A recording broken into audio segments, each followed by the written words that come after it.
Untuk mendukung Belajar Bentar, kalian bisa mengklik subscribe.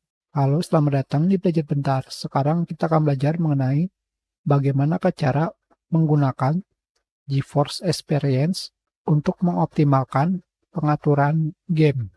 Caranya adalah kalian tinggal memilih detail. Selanjutnya di sini secara otomatis GeForce Experience sudah mengoptimalkan pengaturan game yang sesuai dengan GPU yang kalian gunakan. Tentu saja jika kalian ingin merubahnya, kalian bisa mengklik custom setting di sini. Kalian rubah dari kualitas menjadi performa dan kalian pilih apply. Sudah berubah. Selanjutnya adalah kalian harus menjalankan game dari sini.